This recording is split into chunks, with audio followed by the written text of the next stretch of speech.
मागील 34 वर्षापासून गुणवत्तापूर्ण शिक्षण देणाऱ्या नरहरी क्लासेसच्या माध्यमातून उभारले गेलेले ज्ञानप्रकाश शैक्षणिक प्रकल्प या ठिकाणी आज 26 जानेवारी रोजी प्रजासत्ताक दिन मोठ्या उत्साहात संपन्न झाला। तसेच शैक्षणिक क्षेत्रात आपली स्वातंत्र्य ओळख निर्माण केलेल्या ज्ञानप्रकाश शैक्षणिक प्रकल्पाने मागील 24 वर्षात बालभवन, बालविकास केंद्र, विद्यानिकेतन आणि लर्निंग होम असा अनुभव संपन्न प्रवास पूर्ण करून रोपे महोत्सवी वर्षात पदार्पण केले आहे। त्याच निमित्ताने 3 दिवसीय सृजनानंद महोत्सवाचे आयोजन करण्यात आले आहे। नमस्ते, ज्ञानप्रकाश हे रोपे महोत्सवी वर्ष या निमित्ताने प्रकल्प प्रदर्शन आजी आजोबांच्या काळातील आम्ही भरवलेले आहे। सध्या वापरातून कमी होत गेलेल्या ज्या वस्तू आहेत त्या सर्व मुलांना पाहण्यास मिळाव्या, त्या वस्तूंची माहिती मुलांनी घ्यावी, यामुळे आम्ही हे प्रदर्शन भरविलेले आहे।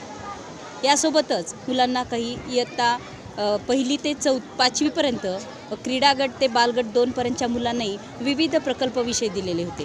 या प्रकल्प विषयाची सुद्धा मुले अतिशय सुंदर पद्धतीने माहिती सांगत आहेत। सर्व पालकांनी व आपल्या मित्रपरिवारासह या प्रकल्प प्रदर्शनास भेट द्यावी अशी ज्ञानप्रकाशच्या वतीने आम्ही आवाहन करतो। या 3 दिवसीय महोत्सवात मनशक्ती केंद्र लोणावळा या सुप्रसिद्ध संस्थेचे फिरते माइंड जिम हे प्रदर्शन खास लातूरकरांसाठी आयोजित केले आहे। या प्रकल्प प्रदर्शनामध्ये फिरते माइंड जिम या नावाचा पण उपक्रम आहे।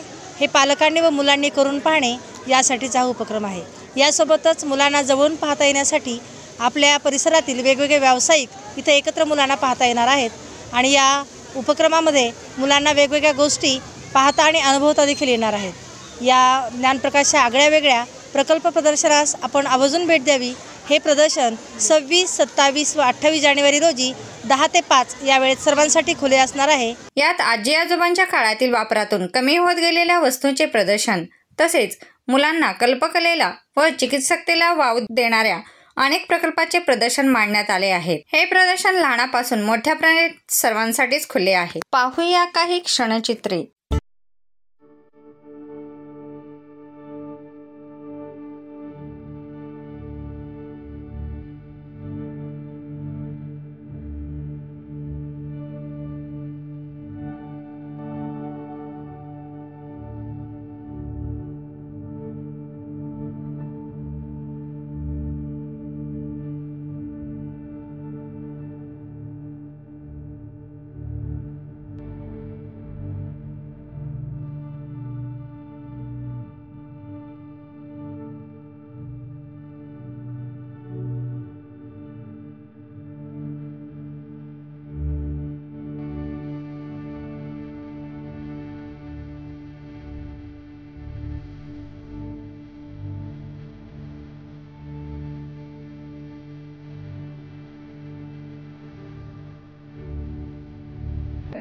Hello friends, my name is Bhumi Venkatatra. My teacher name is Rekati. I study in class 1. The name of my project identification of numbers.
यांचा वापर पूर्वीच्या काळी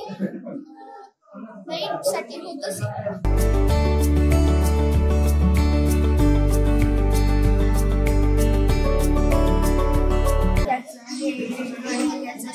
मार्कोनी यांनी लावला होता 1885 साली व 1923 साली याचे भारतात प्रसारण झाले होते। मुंबई व कोलकाता रेडिओ स्टेशनद्वारे तिचे भारतात प्रसारित झाले होते. याचा 1936 साली एम व्ही गोपाल स्वामी यांनी आकाशवाणी हे नाव दिले होते.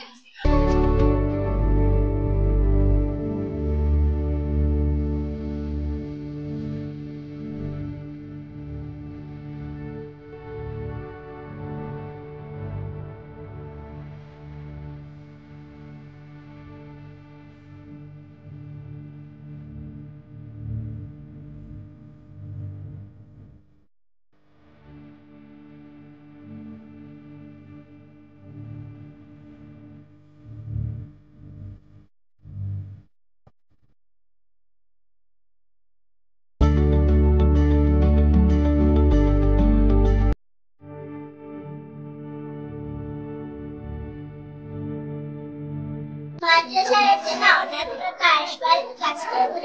पहिले मी फुलं बनवली. फुलं बनवताना पहिले चू बनवले व एक असे मोठ्याची पाट घेऊन त्याला फुटचे पाट घेऊन त्याला मधून एक असं छोटंसं चिपाट घेऊन ते बनवलं. पुन्हा बैलगाडी बनवताना दोन असे एकाच साईजचे चिपाट घेऊन आणि खालून एकाच साईजचे दोन चिपाट घेऊन एकाच साईजच्या काड्या घेऊन ते चिटकवल्या व मधातून एकाच साईजचे चिपाट घेऊन घालून चिटकवले व खालून दोन दांड्या बनवल्या व पुन्हा एकाच बनवले.